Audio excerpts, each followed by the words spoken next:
What's up, guys? Welcome to my third episode of Thoughts in the Kitchen.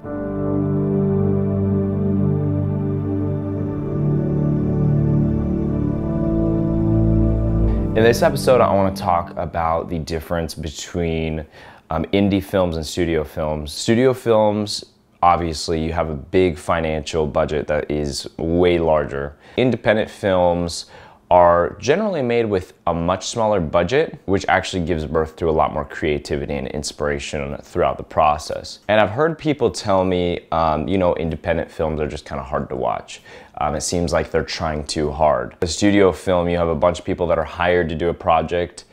Maybe some people believe in this project, maybe some people don't. Maybe people like it just because they're being paid a lot, and a lot of times that's what happens. But generally, independent films end up being a lot better. This is the reason why a lot of independent films are not motivated by money at all, and they're just motivated by creating this amazing art. And I'm not saying that good films can't come out of these studios, because there's a lot of good cinema that comes out of big studios. Studio films are very motivated by money, and what happens is you kind of lose the art process. The reason why the majority of modern day audiences are going to the theater is because they want to be entertained. They want to have a good story told that kind of makes them feel good. And sometimes you have the audience that kind of appreciates, something that makes them think. I think American audiences are very afraid of spiritual crisis. A lot of old independent work, Tarkovsky, Bresson, Bergman,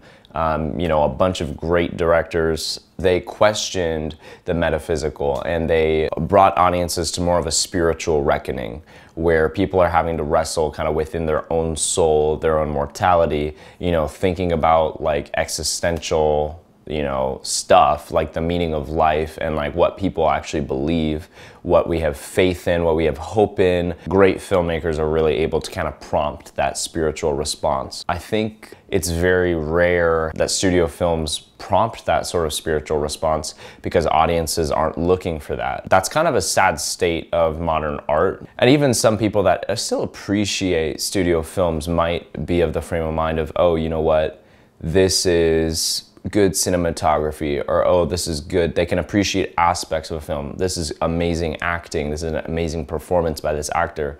But when it comes to the vision of the director, I don't know, it makes you wonder what people's motives for seeing films are nowadays. I definitely think human beings are kind of afraid right now of developing a higher aesthetic sense, as it were. Right now, we are of the time where it's kind of like, oh, you're an artsy person or you're not, versus everybody has an aesthetic part of their mind and soul. I think a lot of people are afraid to go into that, because what happens when you tap into your aesthetic impulses, you open up a wide variety of spiritual kind of crisis that kind of makes you wrestle kind of with your own existence, your own meaning, what you have faith in, your hope, your dreams, what you think your life is going to look like. Film affects that.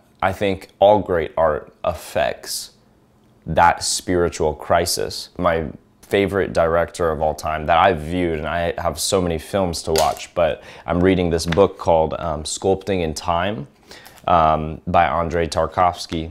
And I was just reading this one page.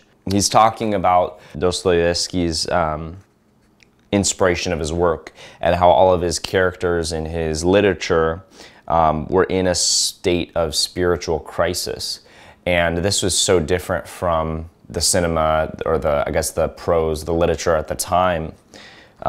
So he asked the question, why is the state of spiritual crisis so feared in contemporary Russia? And he says, I believe that it is always through spiritual crisis that healing occurs. A spiritual crisis is an attempt to find oneself, to acquire new faith. It is the apportioned lot of everyone whose objectives are on the spiritual plane. And how could it be otherwise when the soul yearns for harmony and life is full of discordance? This dichotomy is the stimulus for movement, the source at once of our pain and of our hope, confirmation of our spiritual depths and potential.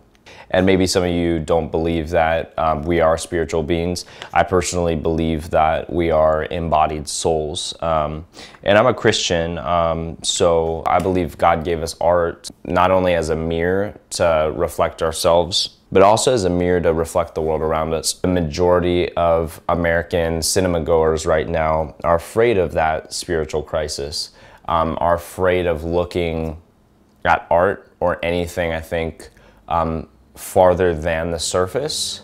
I think in general, people don't want to come to terms with what they believe. People have trouble even just admiring art, because what happens when you admire art is your aesthetic part of your mind and soul, it changes the way you think. And people are afraid of that change within their mind. And I guess this is all kind of me, you know, like guessing of like what people's motivations are and all of this, but just off of what I've observed, hearing what people think, hearing what sort of films people like, it's kind of like, you know what, I don't know. So my whole perspective with independent cinema versus studio-driven cinema, when films are driven by studio, there's more of a chance that the film being made is going to be motivated by money. And even independent films still can be backed by distributors. You do generally see more of that spiritual crisis, you know, where it's like, where when you watch this film, you can tell something's not right, and your mind and kind of soul start to kind of clash together with each other. So thanks so much for watching this, guys. This is just a short little thing. I'm hoping to talk more. Let me know in the comments what you want to hear more about, or DM me on Instagram. Please follow me on Instagram at Caleb_Arend, Twitter at Caleb Arend, and Letterboxd at Caleb Arend. I look forward to seeing you guys in 2 weeks. You guys have a great rest of your week.